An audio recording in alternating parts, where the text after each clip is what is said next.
Then the Lord rained upon Sodom and upon Gomorrah brimstone and fire from the Lord out of heaven. And he overthrew the cities and all the plain and all the inhabitants of the cities and that which grew upon the ground. But his wife looked back from behind him, and she became a pillar of salt.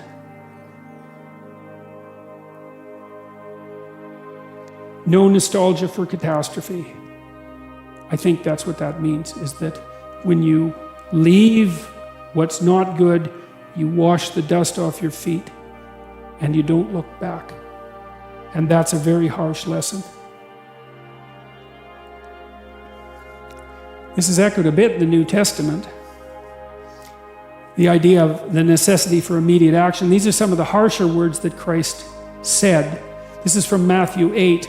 Christ is addressing a multitude and asking people to follow him. And a disciple comes up to him and says, "Lord, suffer me first to go and bury my father."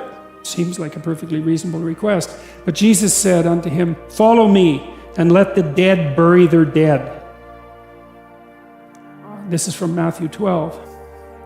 While he yet talked to the people, behold, his mother and his brethren stood without, desiring to speak with him. Then one said to him, "Behold, thy mother and thy brethren stand without, desiring to speak with thee." But Jesus answered the one who was telling him and said, "Who is my mother, and who is my brothers?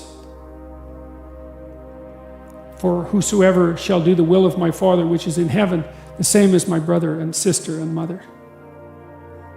Well, what does all that mean?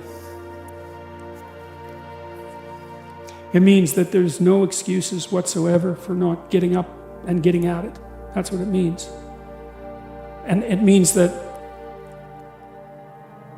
it even means that when people are beset with a catastrophe, like let's say the death of their father, that they are prone to use that as an excuse for not going about the business that they should be going about. Because they can say to themselves, well, I would accept. And accept, there's always good reasons. I mean, believe me, there's always good reasons for not doing what you should.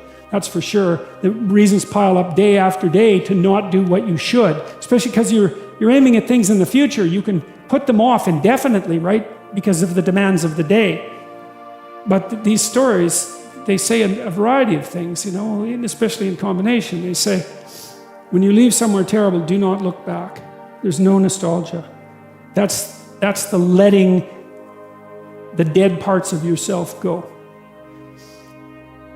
And then if you're going to follow the good, there's no excuse not to do it. And it means no excuse whatsoever, under any circumstances. And then it's taken even farther with regards to familial relationships. It is, you can't even let them stand in your way. And I think that's all true. And I think I've seen virtually all of that in my clinical practice. Like, there's no excuse whatsoever for not getting at what it is that you should be doing.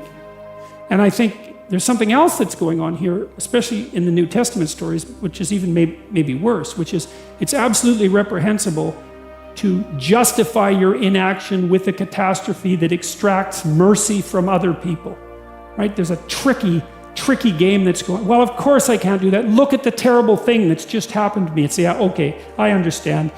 You're absolved of any necessity to move forward because of your current catastrophe. It's like, well, actually you're not. And it's rather rude of you to use it as an excuse. And it's certainly counterproductive.